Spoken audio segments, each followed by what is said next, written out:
بسم اللہ الرحمن الرحیم۔ سن 61 ہجری 10 محرم الحرام کو کربلا کا عظیم سانحہ رونما ہوا، جس میں نواسے رسول جگر گوشے فاطمہ و علی رضی اللہ تعالیٰ عنہما، حضرت حسین رضی اللہ تعالیٰ عنہ اپنے خاندان کے 72 افراد کے ساتھ جام شہادت نوش فرما گئے۔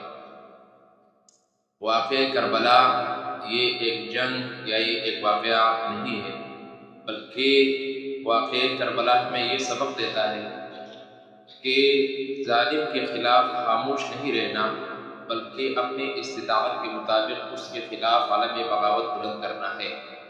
دوسرا سبق ہمیں کربلا سے یہ ملتا ہے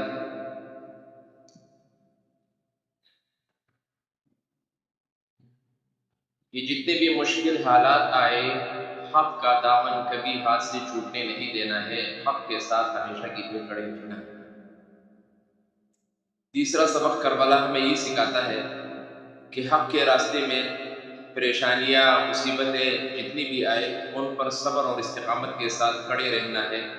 عظیم مثال حضرت حسین رضی اللہ تعالیٰ عنہ نے دنیا کے سامنے رکھی ہے کہ اپنے سر مبارک تک کٹوا دیا، اپنے خاندان کے 70-72 لوگوں کو شہید کروا دیا، لیکن حق کے مقابلے میں باطل کے سامنے سرنگوں نہ ہوئے۔ لاکھوں سلام ہو حسین رضی اللہ تعالیٰ عنہ پر اور ان کے چاہنے والوں پر۔